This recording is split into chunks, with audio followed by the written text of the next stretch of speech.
मैं बहुत ज़्यादा नास्तिक था, तो मैंने भगवत गीता पढ़नी शुरू की और रात के 2 से ढाई करीब बजे होंगे।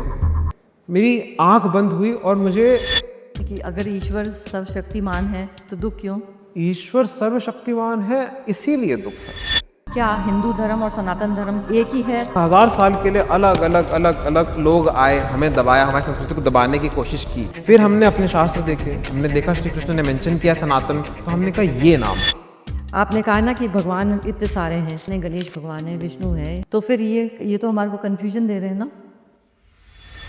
तो एक बार एक छोटा बच्चा हो, अचानक से एक सांप आता है, उसको डस लेता है। बच्चा वहाँ पे मृत हो जाता है। उसकी माँ आती है, सांप को उसकी गर्दन से पकड़ती है और बोलती है, सांप बता तूने क्यों मारा मेरे लड़के को। आप श्री राम अगर अपने अंदर ले आते हो तो आप पूर्ण तरीके से धार्मिक हो। और आजकल तो वैसे दुनिया तो ये कह रही कृष्ण बनो। क्यों बोल रही है? कृष्ण बनो क्योंकि ये लीलाएं करोगे जब ही जी पाओगे कलयुग में। तो श्री कृष्ण ने हमको थोड़ा मार्गदर्शन दिया, बट हर युग में हमें खुद ही समझना पड़ता है, जब तक उनका अवतार नहीं आता। हम 20 साल से कम ही लगेंगे उस चीज़ को वहाँ तक पहुँचने के लिए कि हमें ज़रूरत पड़ जाएगी। तो अब प्रभु आप आइए। ये जो आपकी परंपराएं हैं, चाहे वो बौद्ध धर्म हो, चाहे वो सिख धर्म हो, चाहे वो जैन धर्म हो, इनको हम नास्तिक बोलते हैं। 4 चीज़ें जो हर एक सनातनी को ध्यान में रखनी चाहिए, वो है 4 योग। भक्ति।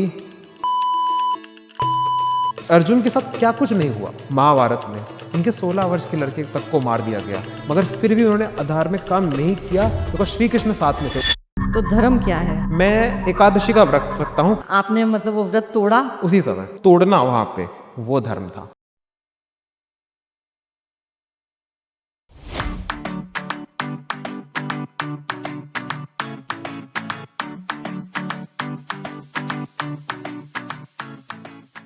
नमस्कार। भारत की आध्यात्मिक और सांस्कृतिक पहचान किससे है? सनातन धर्म से और हिंदू धर्म से है। क्या ये दोनों एक है या इनमें अंतर हैं? इसके जानेंगे आज हम इस पॉडकास्ट में, जो कि बहुत रोमांचक होने वाला है, बहुत रोचक होने वाला है, बहुत इंफॉर्मेटिव होने वाला है, क्योंकि आज हमारे बीच में है प्रियांश द एपेक्स माइंड से। आपका बहुत बहुत स्वागत है मेरे चैनल पे। और आपने इतनी जो पढ़ाई करी है मेटाफिज़िक्स की और सब किया है, तो आपका कई आध्यात्मिक अनुभव रहा होगा कि मतलब इतना गहराई से आपने अध्यात्म को समझा, धर्म को समझा। तो कुछ क्या है ये आपका, ये कुछ साझा कीजिए हमसे। जी, एक छोटी सी कहानी। तो 2024 तक मैं बहुत ज़्यादा नास्तिक था। मैं ईश्वर में मानता नहीं था क्योंकि मुझे कोई कारण नहीं मिला था मानने का। मगर एक चीज़ मैंने देखी कि मैं चीज़ों में मानता तो हूँ, फिर भी मैं किताबों में मानता हूँ, मैं इंस्टीट्यूशंस में मानता हूँ, मैं अपने टीचरों में मानता हूँ, तो मान्यता की का भाव तो मेरे अंदर था। तो मैंने कहा 1 हफ्ता में देता हूँ, कोशिश करता हूँ, देखते हैं एक भक्त का दिमाग कैसे चलता है।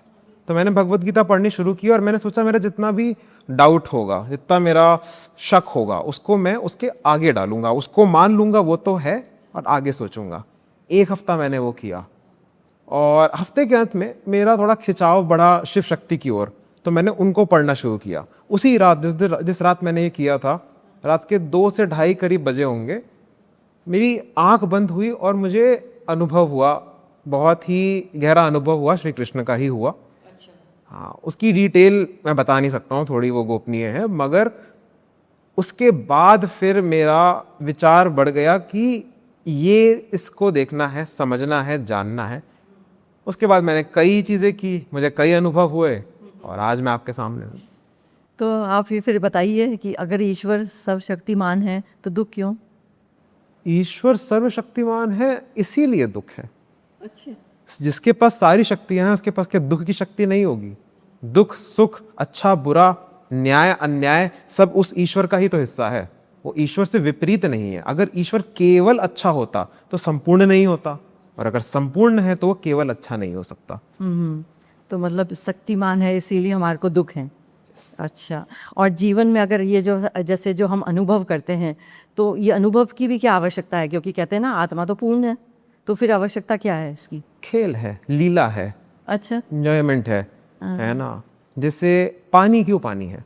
पानी इसलिए है क्योंकि वो बहता है। सूर्य इसलिए क्योंकि सूर्य चमकता है, वो उसकी प्रॉपर्टी है, वो उसका नेचर है, उसका स्वभाव है। तो ईश्वर मूल रूप से एक्सपीरियंस करना या फिर अनुभव करने की क्षमता का ही अल्टीमेट रूप है। तो इसलिए हम भी अनुभव करते हैं क्योंकि हम भी ईश्वर के कर्ण हैं। अच्छा, कर्ण है इसलिए अनुभव करना पड़ता है।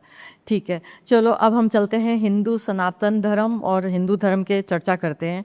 तो अगर ये क्या हिंदू धर्म और सनातन धर्म क्या ये कि इसमें एक ही है या इसमें कोई मूल अंतर है? तो सनातन धर्म वास्तव में है क्या है एक्चुअली? संस्कृति एक है, उसको देखने के दो अलग अलग रूप हैं।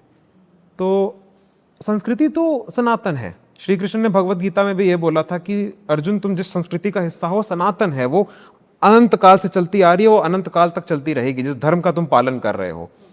मगर जब हमें बाहर की निगाहों से देखा गया, जब दूसरे देश के लोग आए, उन्होंने देखा ये विभिन्न प्रकार के लोग विभिन्न प्रकार की चीजें कर रहे हैं, मगर इनमें कहीं एक है, एक ये नदी है जिसके एक अलग अलग पहलू वो देख पा रहे हैं। तो उन्होंने उसको एक नाम दे दिया हिंदू धर्म। क्यों दिया उन्होंने हिंदुइज्म नाम क्यों दिया? क्योंकि हम सिंध नदी के उधर रहते थे, सिंध का हिंद हुआ और हम हिंदू हो गए।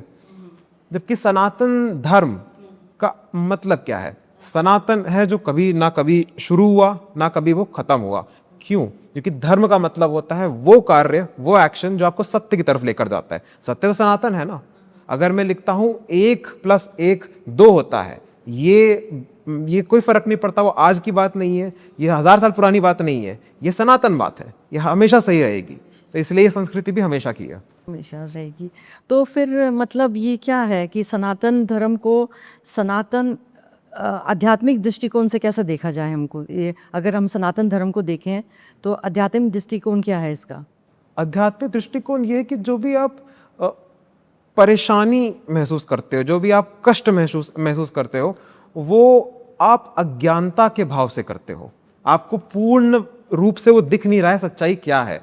तो आध्यात्मिक दृष्टि ये है कि जब आप सत्य को देखोगे, जब सत्य को अनुभव करोगे, तो ये जो आपका परेशानी है, तकलीफ है, सफरिंग है, वो नष्ट हो जाएगी। ये है उसका आध्यात्मिक रूप सबसे अंततः। और ये हर धर्म का एक एक लेवल पे होता है, मगर सनातन धर्म का सबसे ज्यादा है। एक बार एक राजा थे, ठीक है। वो राजा अपने दरबार में बैठे हुए थे, बढ़िया बेहतरीन दरबार, ऐशो आराम उनके दरबार में था। अचानक से उनको खबर आती है कि दूसरे राज्य के राजा ने हमला कर दिया है। हमला हुआ, राजा हार गए और राजा को खदेड़ दिया उनके किंगडम से। अब जब वो खदेड़े गए हैं, उनको ना कोई खाना दे रहा है, ना कोई उनको पानी दे रहा है, और वो दौड़े दौड़े दौड़े दौड़े बहुत दूर जा चुके हैं, भूखे प्यासे, ना खाना ना पानी, मौत की एकदम कगार पर आ चुके हैं। उनको दिखता है एक जगह पे मुफ्त में खाना बट रहा है, तो वो भी जाते हैं खाना लेने। उनके पास कोई कटोरा तो होता नहीं है, तो अपने हाथ में ले लेते हैं गरम गरम खाना अपने हाथ में। दर्द, एक राजा ने कभी दर्द महसूस नहीं किया होगा। तभी एक कौवा आता है, वो उनका हाथ से खाना गिरा देता है, खाना गिरा देता है। फूट फूट के रोने लगते हैं कि हे ईश्वर, मैं कहाँ पर आ गया, मेरी आपने क्या स्थिति कर दी है, मैं क्या था और क्या बन गया। और तभी उनको एक आवाज़ आती है, महाराज महाराज, और उनकी आंख खुलती है और देखते हैं वो अपने दरबार में वापस हैं। शायद वो स्वप्न था, वो सपना था। और ये सुन के राजा एकदम पागल हो जाते हैं। वो कहते हैं, वो बड़बड़ाने लगते हैं कि ये सच है कि वो सच था, ये सच है कि वो सच था, परेशान। तभी अष्टवक्र जो हमारे होते हैं, अष्टवक्र, हाँ, वो आते हैं दरबार में और वो बोलते हैं, राजा, ना वो सत्य था ना ये सत्य है। दृष्टि तब भी थी, सांस तब भी थी, मैं एक्सपीरियंस तब भी था। क्या एक चीज थी जो वहां भी थी और यहां भी है और कभी बदली नहीं? चित्त। चित्त। तो चित्त सत्य है। अब जब आप मान लेते हो, जान लेते हो, ज्ञात कर लेते हो चित्त सत्य है, तो भूख प्यास का कोई अंतर नहीं रह जाता आदमी के मन में। इस तरह से आप अपनी सफरिंग से ऊपर उठते हो, अपने दर्द से ऊपर उठते हो। तो ये जो सनातन धर्म है, ये क्या मतलब कोई रिलीजन माने इसको, या ये जीने का तरीका? जैसे आपने बोला कि सत्य से रियलिटी में जीने का तरीका है, तो क्या इसमें तर्क और ये क्वेश्चंस के स्वतंत्रता है? कोई तर्क वितर्क कर सकते हैं हम इसमें? बिल्कुल कर सकते हैं। हमारी पूरी संस्कृति शास्त्रार्थ के ऊपर बनी हुई है। हम शास्त्रों के ऊपर डिबेट करते हैं, हम उनके ऊपर तर्क लगाते हैं, हम आपस में देखते हैं सत्य क्या है। अगर शास्त्र सत्य है तो फिर भी समझने का सत्य क्या है उसमें, और इसी द्वारा हम आज इतने गहरे लेवल पे पहुंचे हैं कि हम ऐसी बातें कर रहे हैं जो बाहर के लोगों को क्या पता समझ में भी ना आए। उनके लिए ईश्वर बाहर बैठा है, एक कठपुतली की तरह संसार को चला रहा है। हमारी समझ इतनी ज्यादा गहरी है कि ईश्वर बाहर भी है, अंदर भी है और चारों ओर है। आदि शंकराचार्य जी जो हमारे थे, उन्होंने अद्वैत वेदांत की स्थापना की थी। उस समय में बहुत सारे बौद्ध धर्म बहुत फैल गया था। आपको पता है, उनके बोलने से, उनके कहने से कि ये सत्य है, ये सत्य है, कोई नहीं माना। सब हिंदू धर्म में वापस इसलिए आए क्योंकि उन्होंने डिबेट में, शास्त्रार्थ में हराया कई लोगों को। तो जब लोगों ने देखा कि तर्क के माध्यम से उन्होंने साबित कर दिया कि ये चीज सर्वश्रेष्ठ है, तब लोग पलटे हैं। ऐसी तो संस्कृति है। अच्छा, तो मतलब कि आपने तो ये बताया कि मतलब हिंदू तो सनातन धर्म का ही हिस्सा ही है मतलब। जी, हिंदू एक सनातन धर्म को देखने का बाहर के व्यक्ति का तरीका है। ऐसे तो धर्म क्या है? हम क्या धर्म को क्या माने? ड्यूटी माने? धर्म है सत्य की तरफ कार्य। तो सत्य है, संसार का एक सत्य है, और आप कार्य करते हो, आप एक्शन लेते हो, आप कर्म करते हो। वो कर्म किसी ना किसी कारणवश करते हो ना। या तो आप अपने लिए करते हो, अपने चाहने वालों के लिए करते हो, अपने फायदे के लिए करते हो। मगर जब आप सत्य के लिए कार्य करते हो ना, ये मद्देनजर रखते कि देश, काल और पात्र, कैसा समाज है, क्या समय चल रहा है और आप वहां पे कौन हो। अगर मैं अपने माँ बाप के लिए कुछ कर रहा हूं तो मैं पुत्र धर्म निभा रहा हूं। वहां मुझे मर्द धर्म नहीं निभाना है, वहां पे मुझे व्यक्तिगत धर्म नहीं निभाना है, वहां मुझे पुत्र धर्म निभाना है। तो जगह को जान के, समय को जान के जो आप सत्य की तरफ एक्शन करते हो, उसे धर्म कहते हैं। इसके ऊपर मेरे पास एक बहुत अच्छी कहानी और एक सवाल भी है आपके लिए। तो मैं एकादशी का व्रत रखता हूँ कई सालों से।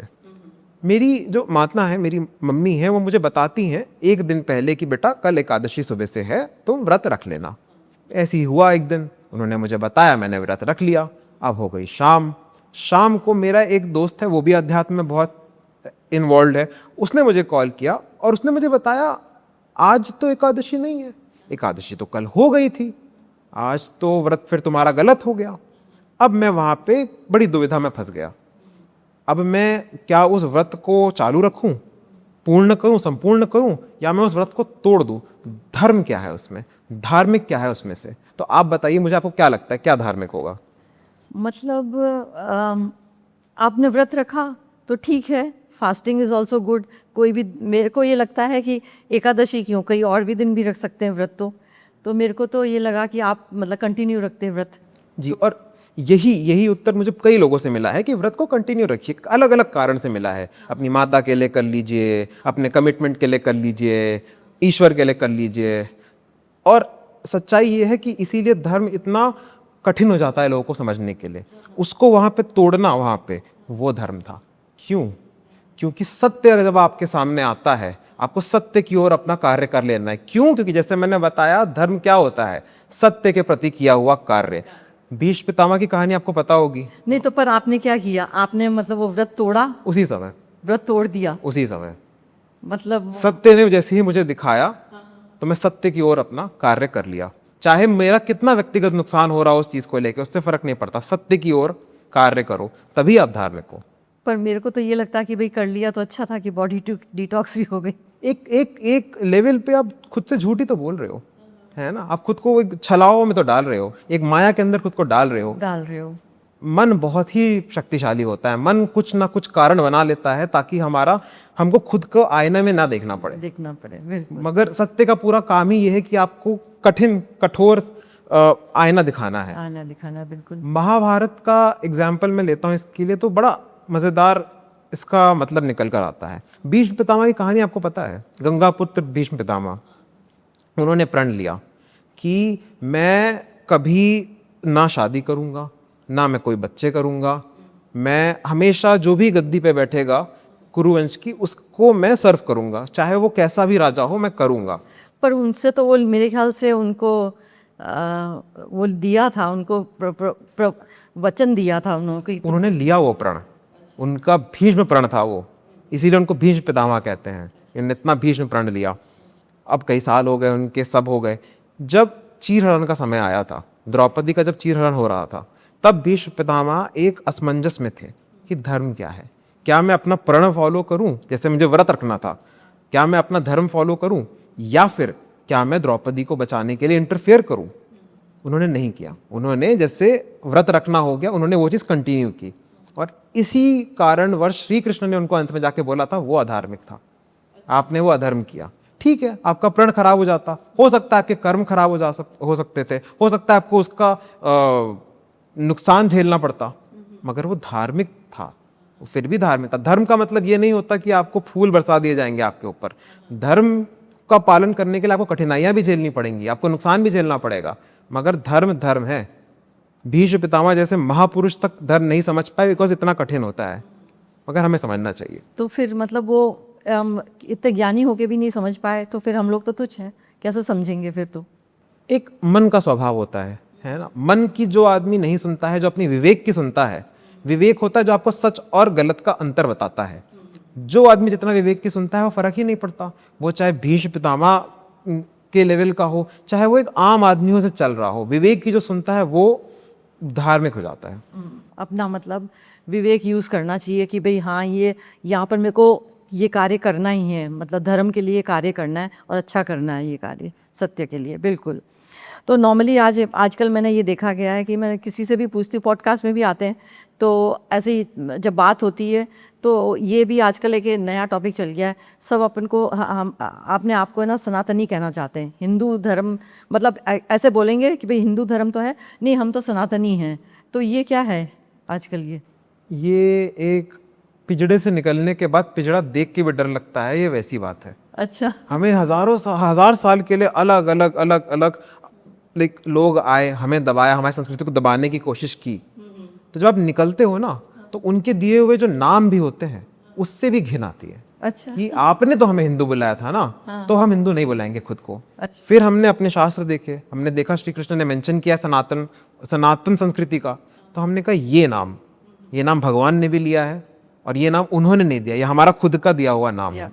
तो सनातन संस्कृति क्या बताई थी कृष्ण ने? सनातन संस्कृति वो धर्म है, वो धर्म के प्रति कार्य है, वो वेदों की मान्यता है, जो आज की नहीं है, जो 1000 साल पुरानी नहीं है, जो समय के शुरुआत से चलती आ रही है। तो इस वजह से मतलब अब लोग बाग ज़्यादा सनातन बोलना ज़्यादा पसंद करते हैं। सनातन क्योंकि वो हमारा दिया हुआ, खुद का दिया हुआ नाम है, वो किसी बाहर से किसी ने हमको नहीं दिया। तो ये वेदों में सनातन धर्म का क्या रोल है? वेद क्या है, सवाल ये आता है सबसे पहले। तो ऋषि थे, सप्त ऋषि थे, उन्होंने देखिए पूरा जो आपका ब्रह्मांड है उसका एक तौर तरीका है चलने का, उस तौर तरीके को हम कहते हैं ऋत। ब्रह्मांड को देखना, इस ऋत को करना। ऋषि का मतलब होता है जो आदमी देख सकता है, तो उन्होंने वो देखा ऋत। अब हम इंसान हैं, हमारी समझ लिमिटेड होती है, तो उनको उसमें से जो भी निकला वो हो गया सत्य। ऋत की हमें जितनी समझ आ सकती है वो होता है सत्य, और सत्य को उन्होंने वेद के द्वारा हमें दिया है, ऋग्वेद दे दिया। जैसे फिर उस सत्य को देख के जैसे सवाल आए, जैसी इच्छाएं आई, उसके द्वारा हमें अलग अलग चीजें बताई गई हैं वेदों में। तो फिर ये सनातन धर्म का क्या रोल है इसमें फिर वेदों में? वेद अगर सत्य है तो वेद को मानना क्या हुआ? सत्य को मानना हुआ। सत्य को मानना क्या हुआ? झूठ को दुत्कारना हुआ। और सत्य को मानने से क्या होता है? हमारी कष्ट खत्म हो जाते हैं, हमारा जीवन संपूर्ण हो जाता है, हम ईश्वर के प्रति आ जाते हैं। पर ऐसा तो नहीं है, मतलब हिंदू अगर सनातन धर्म को अगर मानते हैं तो हाँ हम लोग ठीक है, मतलब वेदों को मानते हैं, पर हिंदू जब हिंदू धर्म आ जाता है कि मैं हिंदू हूँ या हिंदू धर्म आ जाता है, वो वहाँ वेदों में कमी आ जाती है मानने में। वो लोग जाति वर्ण वगैरह ये सब का भेदभाव सब चालू हो जाता है। तो ऐसा क्यों है? मतलब समय के साथ चीज़ें बहुत बदलती हैं, तो समझ भी बदलती है। वेद तो वेद है, वेद तो अनंत काल। तो मैं कहूँगी इसीलिए तो हिंदू अपने आप को हिंदू नहीं बोलना चाहता, सनातनी बोलना चाहता है, क्योंकि उनको पता है कि सनातन में सब सत्य है अपनाया हुआ, तभी तो वेदों ने, मतलब जो वेदों का ज्ञान है उन्होंने अपनाया और हिंदू ने इंटरप्रेट करके सब अपनाया। यही है कोशिश है वो करने की, जब वरना तो आप और मैं भी जानते हैं कि सनातनी इंसान खुद को बोले या हिंदू इंसान खुद को बोले, सत्य को पालन करना कितना कठिन होता है। अभी तो हमने ब्रॉडर वे में सनातन धर्म को समझा, अब हम हिंदू धर्म को समझते हैं कि अनेक परंपराओं का महासागर है, इतने तो भगवान हैं। मतलब अगर कोई देखे तो मतलब कंफ्यूज ही हो जाए, मतलब जैसे अंग्रेज़ों के तो एक है जीसस मैरी या जीसस, तो पर हमारे तो इतने सारे हैं, तो कन्फ्यूजन का है। पर क्या हमको ये रियलिटी के द्वार पे ले जाते हैं? भगवान को हम कैसे समझें, और ये जो परंपराएं हैं हिंदुओं में, इसको हम कैसे लें? तो एक संस्कृत का फ्रेज़ है जो वेद में है, मेरी थोड़ी सा हो सकता है मेरी थोड़ी प्रोनाउंसिएशन ख़राब हो उसकी, वो कहता है एकम सत बहुधा विप्रा वेदंती। इसका मतलब होता है सत्य एक है, एकमात्र सत्य है।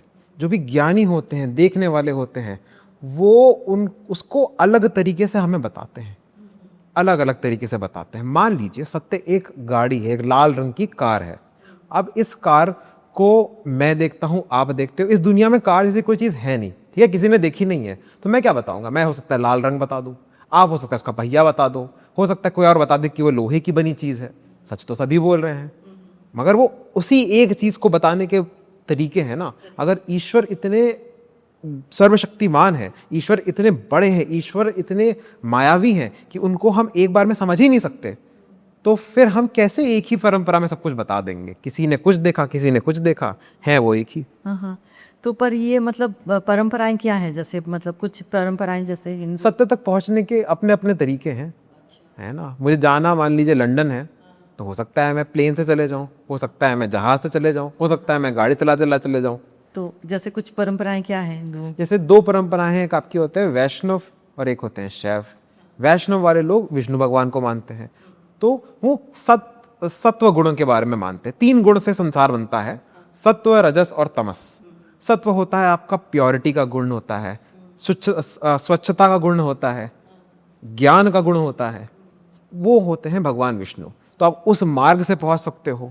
फिर होता है रजस, जोश का, इच्छा का, काम का, इसका होता है रजस। तो रजस भी एक मार्ग है, देवी मार्ग कई बार रजस मार्ग होता है। फिर होता है तमस, ठहराव का, अविद्या का भी होता है तमस। तमस बस ठहराव होता है, आंख बंद करना होता है, स्थिरता आ जाए, स्थिरता होना होती है। मगर अगेन ईश्वर हर जगह है, हर सब कुछ है ईश्वर। तो किसी भी मार्ग से अगर आप चलते जाओगे तो आप ईश्वर तक पहुंच जाओगे। तो कई बार शैव जो होता है वो तमस के द्वारा पहुंचते हैं, इसलिए आप ध्यान के द्वारा पहुंचते हो उन तक। अब 3 मार्ग हैं, ईश्वर के 3 पहलू हैं, घूम फिर के द्वार हैं, वो एक ही घर के अंदर जाने के कई द्वार हैं, अनेक द्वार हैं, उसमें से एक किसी ने पकड़ लिया, तो अलग अलग परंपराएं हैं। नॉर्मली आजकल जैसे प्रचलित है और सब लोग मानते हैं कि नहीं, तंत्र अच्छा है, इंसान को एक सही जीने का तरीका सिखाता है, तो तंत्र पे क्या इसका है हिंदू परंपरा का? तंत्र का कनेक्शन क्या है हिंदू परंपरा से? हाँ, तो तंत्र एक पैरेलल ब्रांच है ना, एक साथ चलने वाली ब्रांच है हिंदू धर्म परंपरा की, जो शिवजी ने आके दिया था ऋषियों को डायरेक्ट। उन्होंने कहा था कलयुग के लिए ये तंत्र मैं तुम्हें दे रहा हूं, ये बहुत ही इफेक्टिव, बहुत ही बढ़िया तरीके से आपको जल्दी चीज़ें ला के देगा। अब मान लीजिए कि आपको कुछ सब्जी काटनी है, आप छोटे बच्चे को कैसे बोलोगे सब्जी काटो? आप थोड़ी सी कम धारी वाली चाकू दे दोगे कि बेटा तुम काटो। वो है हमारा नॉर्मल धर्म, हम धीरे धीरे धीरे धीरे काट के कर दे रहे हैं। तंत्र हो गया एकदम तीखा चाकू, ऑटोमेटिक चाकू, उसने लगाया सट्टे से कट गया। मगर खतरनाक भी हो सकता है, जो चीज़ जितनी तेज है उतनी खतरनाक भी हो सकती है। तो इसीलिए वो हर व्यक्ति के लिए नहीं है, मगर अभी इतना ज़्यादा बढ़ गया है माया का, इतना ज़्यादा डिस्ट्रैक्शन है, इतनी ज़्यादा चीज़ें हैं जो हमारे मन पे हावी करती हैं हमें, कि कई बार हो सकता है हमें उस चाकू की ज़रूरत पड़े, इसलिए कलयुग के लिए तंत्र। तो अब ये देख, अब भगवान हैं, आपने कहा ना कि भगवान इतने सारे हैं, तो उनको कैसे समझें हम कि वो क्या कन्फ्यूजन ही दे रहे हैं ना? मतलब अब ये है, मेरे को तो ये बोल देंगे कि चलो इसकी पूजा कर लो आज, ये ठीक हो जाएगा, इसकी पूजा कर लो, ये ठीक हो जाएगा, तो कन्फ्यूजन है। तो रियलिटी को हम कैसे समझें कि हमको रियलिटी का द्वार कैसे दिखाएंगे इतने सारे भगवान? सबसे सरल और सबसे सीधा रास्ता ये होता है कि आप अपने अंदर देखिए। आप बोलिए मैं कौन हूँ, वह सवाल का उत्तर देते जाइए, ठीक है। क्या मैं मेरा नाखून हूँ? नहीं। क्या मैं मेरी आँख हूँ? नहीं। क्या मैं मेरा दिमाग हूँ? नहीं। तो मैं हूँ कौन? पूछते जाइए, पूछते जाइए, पूछते जाइए, रोज़ बैठिए, पूछते जाइए। एक दिन जब आप पहुँचोगे तो आप ईश्वर तक सीधे रूप से पहुँच जाओगे। सबसे सबसे सरल तरीका ये होता है, बाकी और तरीकों के अपने तरीके। नहीं तो जैसे भगवान है, गणेश भगवान है, विष्णु है, ये हनुमान जी हैं, ये हैं, तो फिर ये तो हमारे को कन्फ्यूजन दे रहे हैं ना। ये अलग तो अरे अलग तरीके हैं पहुंचने के। सबसे बड़ा कारण आप ईश्वर से अलग हो रखे हो इज बिकॉज आप मानते हो अहंकार में, आप मानते हो ईगो में, आप मानते हो मैं के भाव में। ठीक है, मैं और ये घड़ी अंतर है दोनों में, दोनों अलग अलग चीजें हैं। ये जो अंतरता है ये आपको क्या करती है, अलग करके रखती है ना, विभाजित करके रखती है ना।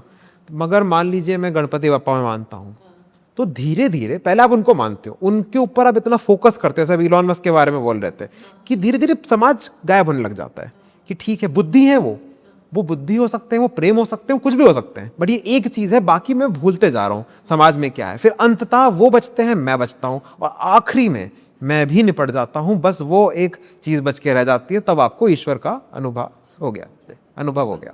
तो मतलब कोई भी भगवान पकड़ो भली, कोई भी भगवान, कोई भी भाव आप पकड़ सकते हो, मगर वो शक्ति, संकल्प शक्ति इतनी आपकी होनी चाहिए।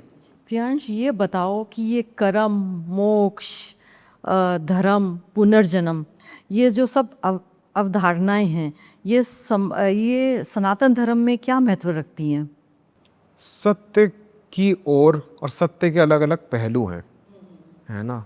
रंग भी सत्य का एक पहलू होता है, उसी तरीके से ये भी सत्य के पहलू हैं। अंतर ये होता है ना कि आप कौन हो।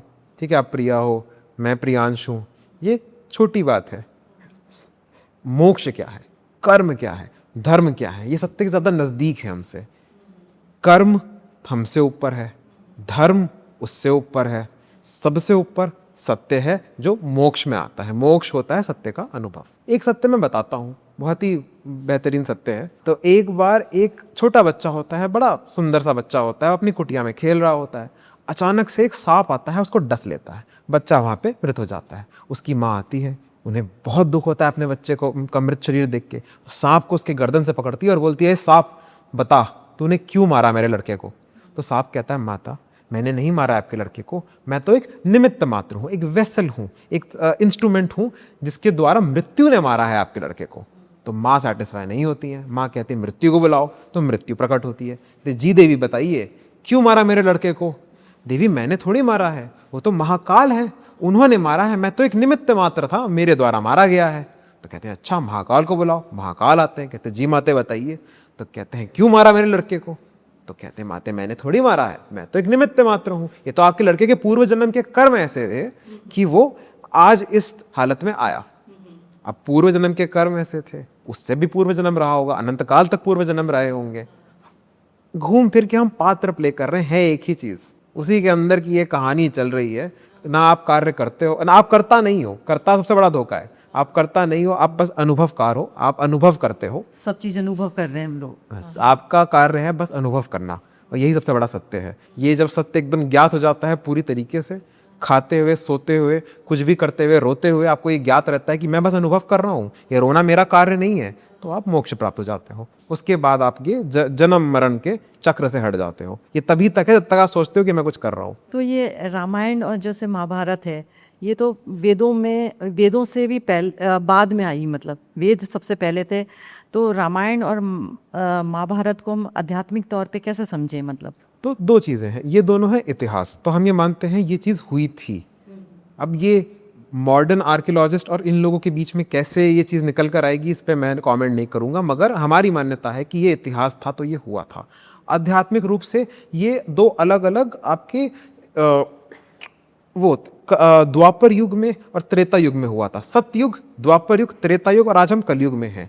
तो धर्म ना धीरे धीरे धीरे धीरे दूर होता है सत्य से, धीरे धीरे धीरे धर्म और कठिन बनता चला जाता है। तो युग बदलते हैं।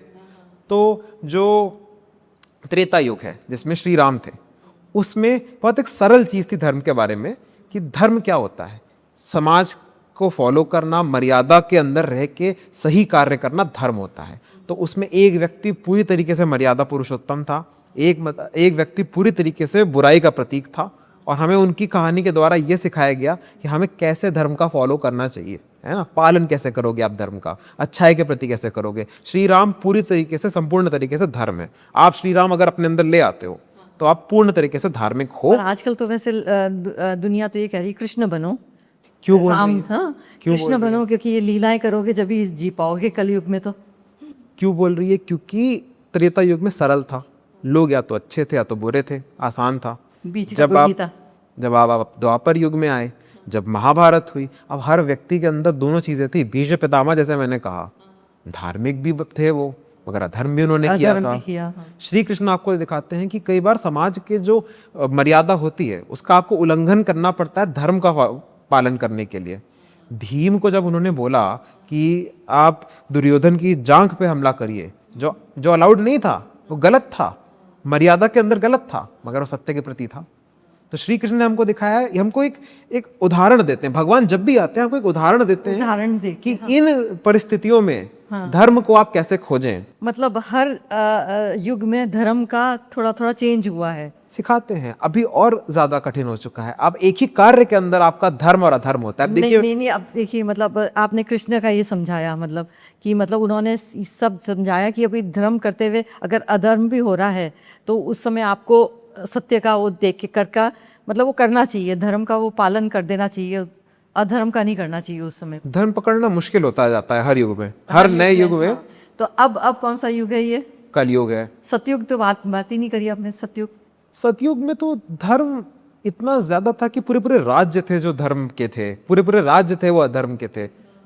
अब चीजें और ज्यादा कॉम्प्लिकेटेड होती जा रही हैं, और ज्यादा डिटेल।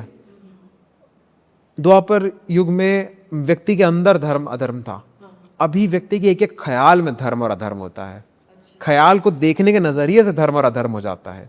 किसी की आप मदद भी करते हो, मान लीजिए आप अपने सोशल मीडिया पे दिखाने के लिए मदद कर रहे हो कि आप मदद करने के लिए मदद कर रहे हो, सेम कार्य है, उसमें भी धर्म अधर्म आ जाता है। तो भाई इतना मैं ज्यादा कहूँगी कि मैं इंफॉर्मेशन दे रही हूँ, उसमें भी वो बातें निकाल देंगे या कुछ क्रिटिक्स बन जाएंगी। तो ये है, श्री कृष्ण ने हमको थोड़ा मार्गदर्शन दिया, बट हर युग में हमें खुद ही समझना पड़ता है जब तक उनका अवतार नहीं आता हमको पूर्ण रूप से बताने के लिए कि क्या है। तो कब आएगा अवतार फिर?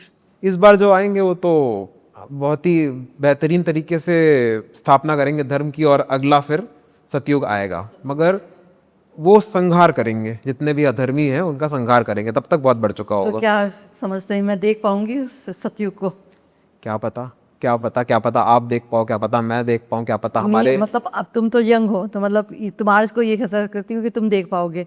मतलब अब तुमको क्या लगता है कि मतलब ये सिचुएशन मतलब जो चल रही है ये बहुत लंबी चलेगी या मतलब जल्दी ख़त्म हो जाएगी?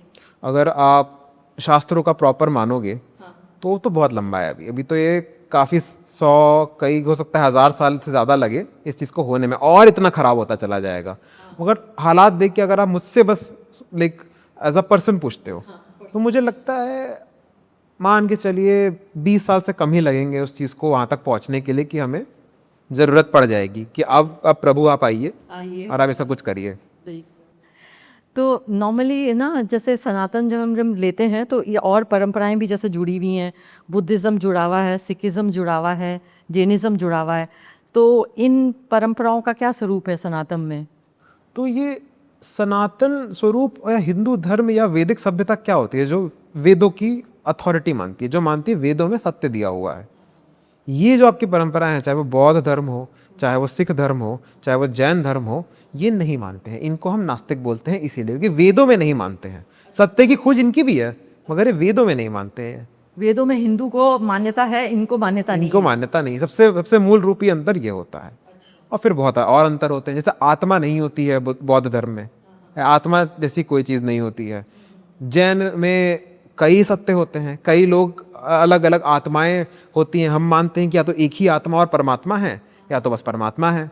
और जो सिख धर्म होता है उसमें अगेन परमात्मा परमात्मा होते हैं, और हम लोग बस उनके लाइक हिस्से से होते हैं, हिस्से से अंश है हम लोग। हाँ, उनमें वो जो एक ही में मानते हैं। तो सिख लोग तो मूर्ति पूजन वगैरह में भी नहीं मानते हैं। हाँ, उनके हिसाब से वो गलत है। ग्रंथ पूजा करते हैं वो तो। हाँ, बट मूल रूपी अंतर जो हिंदू धर्म और इन तीनों में आता है कि वो हम वेदों को मानते हैं, वेदों को नहीं मानते हैं। वेदों को नहीं मानते, पर फिर इनको सनातन से क्यों जोड़ा हुआ है?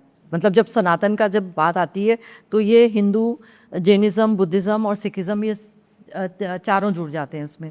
फिर ऐसे क्यों है? मतलब क्योंकि आए उसी से हैं, जन्मे उसी से हैं। वो एक ही माँ के बच्चे हैं जिन्होंने अपना अपना अलग अलग घर बसा लिया है, बना लिया। तो क्योंकि धर्म का कॉन्सेप्ट सब में है। धर्म है, कर्म है, मोक्ष के अलग अलग खैर नाम दे रखे हैं, बट पुनर्जन्म भी सभी में होता है इन सब में।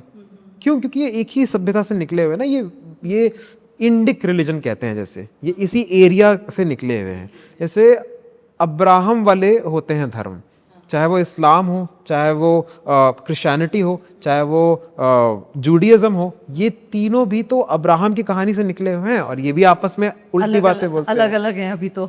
हाँ, तो वैसे ही हमारा भी है, हमारे वहाँ से जिन भी धर्मों में धर्म और कर्म और पुनर्जन्म ये सब होता है, वो है ये।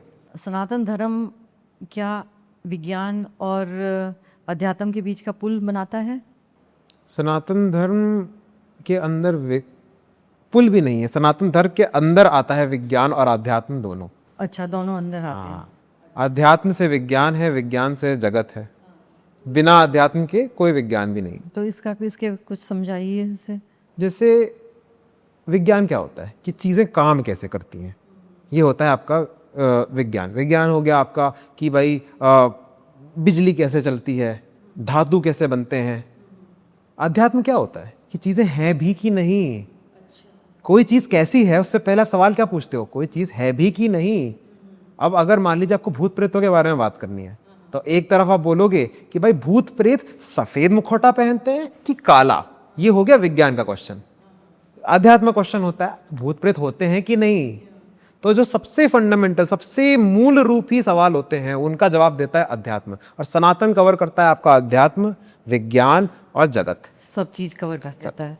तो नॉर्मली अगर कोई लेमैन को समझना हो, क्योंकि सब आजकल आध्यात्मिक तो सब बनना चाहते हैं पर अध्यात्म का समझे नहीं, तो कैसे समझें अध्यात्म को? अध्यात्म को एक तरीका समझिए अपना नज़रिया ऊंचा करने का, क्योंकि नज़रिए से एक्चुअली बहुत अंतर पड़ जाता है। इतना कि देवराज इंद्र तक को फर्क पड़ गया था। एक बार देवराज इंद्र अपने स्वर्ग में बैठे हुए थे, राजा हैं, खूब अपना बढ़िया बैठे हुए हैं, खान पान चल रहा है, तो उनके गुरु होते हैं गुरु बृहस्पति, वो वहाँ पहुँचते हैं। वो कहते हैं आइए बैठिए, मगर तरीका सही नहीं था। बृहस्पति जी को गुरु का अपमान लगता है, तो वो बोलते हैं इंद्र तुमने अपने गुरु का अपमान किया है, ये अपमान केवल एक सुअर रूपी आदमी ही कर सकता है, तो मैं तुम्हें श्राप देता हूं कि तुम एक सुअर के रूप में पैदा हो जाओगे। इंद्र डर जाते हैं, कहते हैं माफ़ कर दीजिए, कहते हैं नहीं अब ये तो मेरे वाणी निकल चुकी है। फिर इंद्र का जन्म होता है सुअर रूप में अस्तबल में। अब कई साल बीत चुके होते हैं, नारद मुनि आते हैं। नारद मुनि देखते हैं कि स्वर्ग एकदम उथल पुथल हो गए, क्योंकि राजा तो है नहीं उनके, तो कहते हैं काफ़ी समय हो चुका है, अब इंद्र को ऊपर लाने का समय आ चुका है। तो वो उतरते हैं, अस्तबल में देखते हैं इंद्र वहाँ पे भी राजा हैं, वहाँ पे भी बैठे हुए हैं अपनी गद्दी में, वहाँ पे भी वो अपने कीचड़ में ही मनोरंजन कर रहे हैं। तो वो आते हैं, नारद मुनि कहते हैं अरे आपको पता है आप कौन हो, आप देवराज इंद्र हो, आपकी सज़ा खत्म हो चुकी है, अब आप ऊपर आइए, अपनी गद्दी संभालिए। तो कहते हैं कैसी बात कर रहे हो, मैं क्यों वहाँ पे आना चाहूँगा, मैं क्यों जिम्मेदारियाँ संभालना चाहूँगा, मेरी यहाँ पे पूरी प्रजा है, मेरी यहाँ पे मेरी बीवी है, यहाँ पे मेरे बच्चे हैं, मैं वहाँ क्यों आऊँगा। तो नारद मुनि कहते हैं अच्छा। तो नारद मुनि कसाई को लेकर आते हैं, कसाई अपना काम करते हैं और इंद्र वापस आ जाते हैं स्वर्ग में। स्वर्ग में आते इंद्र एकदम भौचक्के हो जाते हैं। वो अपने गुरु के पास जाके बोलते हैं गुरुदेव मैं ऐसी बातें क्यों कर रहा था, मेरी सोच ऐसी क्यों हो गई थी कि मैं ये सुअर जीवन क्यों जीना चाहता था। तो फिर बृहस्पति जो होते हैं वो उनको असली ज्ञान देते हैं, कहते हैं देखो तुम जिस भी योनि में, जिस भी नज़रिए में तुम बस जाते हो, तुमको लगता है बस वही संसार है, वही सब कुछ है, सर्वश्रेष्ठ वही है। तो जो आदमी बैंक की नौकरी करता है उसको क्या लगता है, बैंक की नौकरी सर्वश्रेष्ठ है। जो बिजनेस करता है उसको लगता है बिजनेस से बेहतरीन कुछ नहीं होता। जो आईएएस ऑफिसर है उसको लगता है मैं ही टॉप पे हूँ, बाकी तो कोई कुछ है नहीं। जो वैज्ञानिक है वो विज्ञान को सोचता है, जो लेखक है जो वो लेख को सोचता है। हम सब अलग अलग चीज़ों को सोचते हैं। अध्यात्म आपको एक मौका देता है कि आप उस सोच को मिटा के ऊपर की सोच ले सके कि मैं तो बस एक लेखक हूँ, दुनिया में आईएएस ऑफिसर, दुनिया में 10 चीज़ें हैं, और भी बड़ा, इंसानियत से बड़ा, सबसे ऊंचे शिखर तक पहुंचाने का नजरिया एक तरीका होता है अध्यात्म। तो मतलब हम लोग तो मतलब एक जैसे तुम्हारा मतलब ये स्टोरी का मतलब है कि हम लोग तो कीड़े मकोड़ों की ज़िंदगी जी रहे हैं। मतलब अगर इस चीज़ से निकले नहीं तो, और सही अध्यात्म नहीं पकड़ा, तो हम कीड़े मकोड़ों की तरह ही मर जाएंगे। फिर आप वापस से जीवन शुरू करोगे। यही तो जीवन मरण का चक्र इसीलिए तो है। जब तक आप सत्य नहीं देखोगे, जब तक आप वहां नहीं पहुंचोगे, तो कोई बात नहीं, आपको अनगिनत मौके मिलेंगे, अनगिनत जीवन मिलेंगे करने के लिए। तो ये जन्म मृत्यु का फिर वास्तविक उद्देश्य क्या है? उद्देश्य यही है कि खेल तब तक चलता रहे जब तक जो खेल खेल रहा है उसको ये रियलाइजेशन ना हो, जब तक उसको ये अनुभव ना हो कि अरे मैं तो खेल ही नहीं रहा हूँ, मैं तो देख रहा था। जब देखने का, दृष्टा होने का अनुभव होता है, तब आप छूट गए हो। तो आपने एक मूवी देखी अभी आई थी धुरंधर करके? हाँ, धुरंधर बेहतरीन मूवी है ना। उस मूवी में रणवीर सिंह हमारे हमजा अली मज़ारी का किरदार प्ले करते हैं। तो जब तक वो हमजा अली मज़ारी हैं तब तक उनको लग रहा है कि रहमान डकैत असली हैं, तब तक उनको लग रहा है उनको असली गोलियां लगेंगी, तब तक उनको लग रहा है कि मैं फंसा हूँ पाकिस्तान के अंदर। और ये है जीवन मरण का चक्र, इसके अंदर वो फंसे हुए हैं। उस बीच में अगर उनको एक बार आभास हो जाए, अरे मैं तो रणवीर सिंह हूँ, ये तो एक स्टूडियो है, ये तो किसी की कहानी लिखी हुई है, अब उनका मौत भी होना इम्पॉसिबल है, क्योंकि भाई वो तो सब नकली था ना। तो वही है, आपको नकलियत से निकलना है। जब तक आप नहीं करता, आप धुरंधर पार्ट 1, 2, 3, 4, आपका जीवन भी उसकी तरह चलता चला जाएगा। रील से निकल के रियल में आना है। हाँ बिल्कुल। तो ये नॉर्मली ये देखा गया कि पुनर्जन्म क्या है, ये वास्तविकता है कि ये दार्शनिक लोग यही सुनाते हैं कि नहीं पुनर्जन्म, आजकल बहुत चल रहा है पुनर्जन्म का, तो ये वास्तविकता है कि ये दार्शनिक अवधारणा है? जब तक आप सनातनी हो, हिंदू धर्म में मानते हो, तो पुनर्जन्म वास्तविकता है आपके लिए। सनातन भी मानता है, हिंदू धर्म भी मानता है। आप अगर बौद्ध धर्म के हो फिर भी आप पुनर्जन्म में मानते हो, अगर आप जैन धर्म के हो फिर भी आप पुनर्जन्म में मानते हो। जितने भी आपके धर्म निकले हैं, ये भारतीय सभ्यता के जो भी धर्म है, वो सब पुनर्जन्म में मानते हैं। अच्छा, तो ये मतलब वास्तविकता है। हाँ, तो पुनर्जन्म को हम कैसे देखें फिर? पुनर्जन्म को आप देखने के कई तरीके हैं। सबसे बेहतरीन तरीका ये होता है कि जब आपका शरीर आप त्यागते हो ना, आप केवल एक शरीर नहीं हो, आपके 3 शरीर हैं। एक आपका ये भौतिक शरीर है, फिजिकल बॉडी, फिर आपका आता है मानसिक शरीर होता है, आपका मेंटल बॉडी होती है, फिर उसके अंदर आपका कार्मिक शरीर होता है जिसमें आपकी वासनाएं, आपकी वृत्तियां, आपकी इच्छाएं होती हैं, है ना। तो जब आपकी एक शरीर जाएगा तो बाकी 2 तो बचेंगे। मन बच जाता है, ठीक है, वो मन देख नहीं पाएगा, सुन नहीं पाएगा, वो तो आपके शरीर से है ना, मगर बाकी जो मन की चीज़ें रह जाती हैं, इच्छाएं ख्याल रह जाते हैं, वो बचे रहते हैं। वो इच्छाएं ख्याल कहाँ जाते हैं? वो अगले शरीर में जाते हैं, वो अगले शरीर में जाते हैं, वो अगले शरीर में जाते रहते हैं जब तक आपका अनुभव नहीं जाता। तो मैंने तुम्हारा ये भी देखा था, पढ़ा था कि तुमने बताया था कि जन्म जरूरी नहीं कि आगे की तरफ हो, जन्म हो सकता है कि पिछला मतलब आप जरूरी नहीं कि 21वीं सदी में हो सकता है कि आप 14वीं सदी में भी जी सकते हो, ऐसे भी होता है। समय का पालन कौन करता है? हमारा शरीर से समय का पालन करता है। हमारा शरीर है जो बड़ा होता है, छोटा होता है, जो बूढ़ा होता है। आत्मा थोड़ी बूढ़ा होती है, जीवात्मा भी बूढ़ा नहीं होती, आपका मन भी बूढ़ा नहीं होता। जब से आपकी याददाश्त होगी, तब से उस याददाश्त को कोई फर्क पड़ा? उसमें लगा कि आप उसमें बूढ़े हो रहे हो? नहीं, आप बस बूढ़े शरीर से हो रहे हो। तो वो चीज़ समय का पालन नहीं करती है। तो जब शरीर जाता है वो तो नहीं पालन करती है ना, वो कहीं भी जा सकती है, क्योंकि समय खुद में ही एक माया का फल है। माया आती है तो समय आता है। सत्य क्या है? सब कुछ एक है, सब कुछ चित्त है। जब चित्त खुद का अनुभव करती है तो उस दौरान उसको बड़ा मजा आता है, तो वो अपने आप को थोड़ा सा गहराई में देखने की कोशिश करती है। बस वही गहराई में देखने में माया आ जाती है। अब मान लीजिए मैं हूँ चित्त, मैं हूँ, संसार में कोई नहीं है, बस मैं हूँ। मैंने अपने हाथ को देखा, मुझे अपना हाथ बढ़िया लगा। पहला ख्याल क्या है? ये मेरा हाथ है, ये मैं हूँ। अंतर आया? जो नहीं होना चाहिए था है तो मैं ही। फिर मैंने एक रेखा देखी, अब मैं रेखा में इतना घुस गया, जब मैं इसको देख रहा हूँ, मैं पता है ये बाकी नहीं देख पा रहा हूँ, मैं अपना अनुभव नहीं कर पा रहा हूँ, मैं रेखा में घुस गया हूँ। ये होता है माया। जैसी ये माया है तो 5 अलग अलग आपके कॉन्ट्रैक्शन कहते हैं, लिमिटेशन कहते हैं, जो आ जाता है, जिसमें से एक होता है समय। तो समय माया से निकल कर आता है, इसलिए समय सत्य नहीं है। अपने ही मैं उससे बताता हूँ एक्सपीरियंस। मैं शमशान घाट में था, मेरे साथ स्पिरिचुअल एक्सपीरियंस हुआ था। उसमें मुझे एक अनुभव हुआ। तो वहाँ पे जब मैं नदी से नहा के निकला तो उस समय मुझे 2 अनुभव हुए, जिसमें से एक ये समय वाला भी था। तो पहला मुझे अनुभव हुआ कि मुझे जो भी चीज़ दिख रही थी उस समय, चाहे वो एक पत्थर ही क्यों ना हो, उसकी दूरी, उसका आकार, उसका रंग, उसका तरीका, मुझे हर एक चीज़ एकदम परफेक्ट लग रहा था, मुझे हर एक चीज़ एकदम संपूर्ण और एकदम बेहतरीन लग रहा था।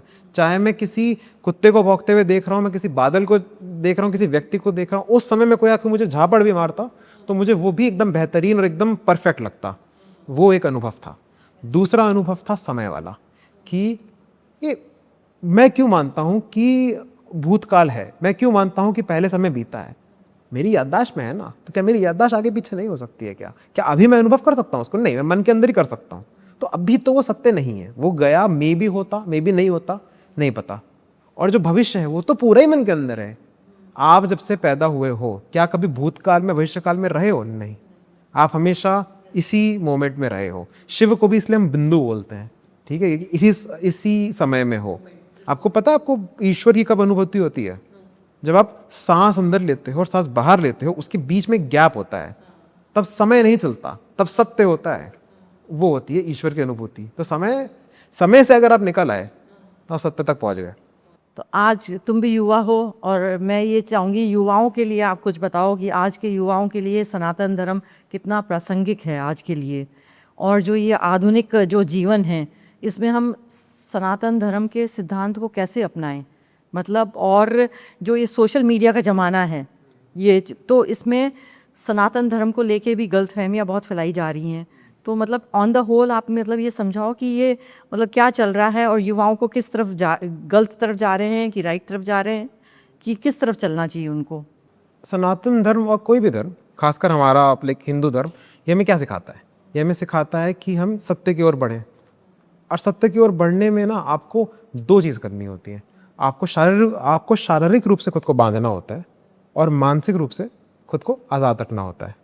अभी उल्टा हो गया है। आप सोशल मीडिया चलाते हो तो मानसिक रूप से आप बंधे हुए हो, पूरे समय आप रील देख रहे हो, आपके ख्याल बन रहे हैं, और शारीरिक रूप से आप अपना फ्रीडम जताना चाहते हो कि मैं ये भी कर लूँ, मैं यहाँ ट्रैवल करने चले जाऊँ, मैं इस पार्टी का ज्वाइन कर लूँ, मैं ये कर लूँ, वो कर लूँ, सब आपका है। तो विपरीत हो गया है, उल्टा हो गया है। तो उसको सही करने का तरीका भी फिर धर्म से ही हुआ ना, कि जब आप अपने आप को डिसिप्लिन में डालोगे, अपने आप को खुद सोचोगे। आप बैठिए, आप सुबह बैठिए, आपको पूजा पाठ नहीं करना है, आप मत करो, बट आप सिद्धांत तो फॉलो करो धर्म का। क्या होता है धर्म का सिद्धांत? अपने लिए डिसाइड करो मुझे अपने जीवन में क्या चाहिए, मुझे क्या बनना है, मुझे क्या अचीव करना है, करिए। और उसके बाद नियम बनाइए अपने लिए, ये 4 नियम है, ये मुझे रोजाना फॉलो करने हैं, और उसमें बंधिए। फिर मानसिक रूप से आज़ाद रहिए। चाहे फिर आप रील से सुने, चाहे माँ बाप से सुने, लोगों से सुने, बातें सारी सुनो, बट अपने नियम मत त्यागो। अभी उल्टा है, अभी कोई नियम नहीं है, तो कुछ भी कर रहा है इंसान, और सुन बंधा हुआ है अपने फ़ोन से। जो बेकार चीज़ें स्क्रोल में आ जा रही है, कॉकरोच जनता पार्टी आ जा रही है तो उसको ज्वाइन कर रहे हैं, कोई गुरु का आ जा रहा है तो उसको ज्वाइन कर रहे हैं। मतलब अपनी डायरेक्शन को वो लोग भटका रहे हैं, मतलब एक डायरेक्शन पे नहीं जा रहे हैं ऐसे।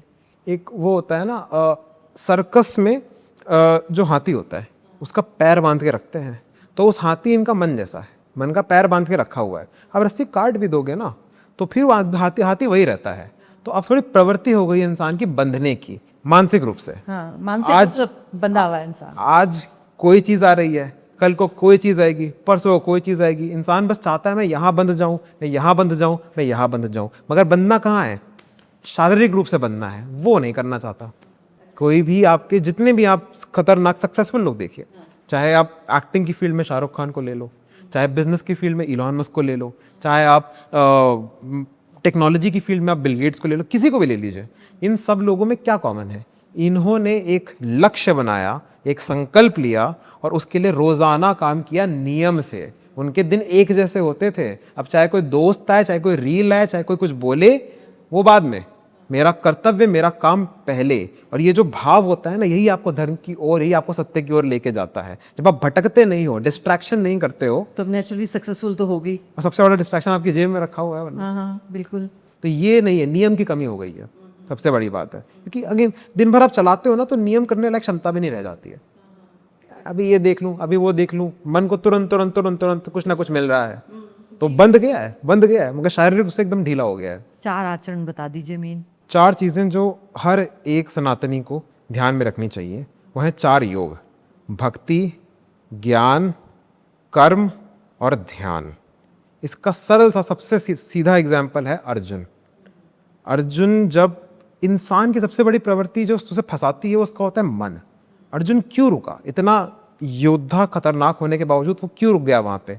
क्योंकि उसके मन ने उसको हावी कर लिया, उसकी भावनाओं ने उसको हावी कर लिया। ये 4 योग फिर श्री कृष्ण ने उसको दिए जिससे वो निकल पाए। भक्ति, आप ईश्वर में मानिए, खुद में नहीं। श्री कृष्ण में उन्होंने माना, श्री कृष्ण की बातें मानी, खुद में नहीं माने, अपने मन को नहीं सुना, एक अपनी विवेक को सुना। विवेक ईश्वर है पहला, तब जो जाके कुछ कर पाए भक्ति द्वारा।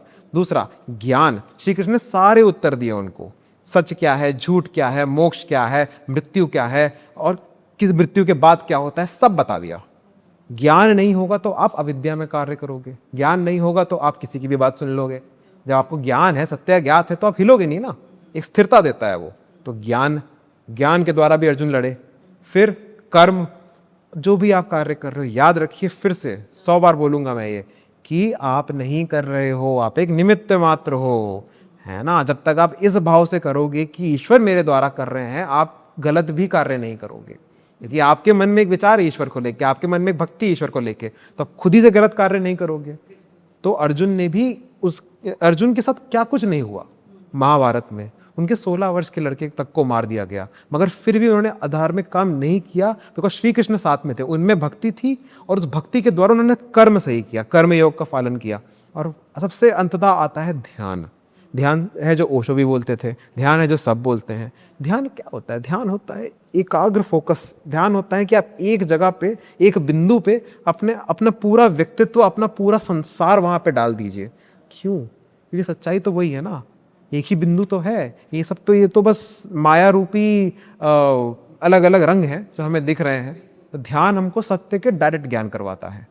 तो क्या किया हमने ईश्वर में माना, हमने ज्ञान लिया, सच्चाई ली, हमने अपना कर्म ईश्वर के द्वारा किया, और फिर हमने ईश्वर का अनुभव किया ध्यान के द्वारा।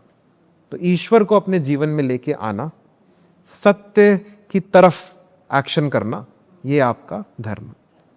बहुत अच्छे से समझाया प्रियांश आपने, बहुत बहुत आपका धन्यवाद।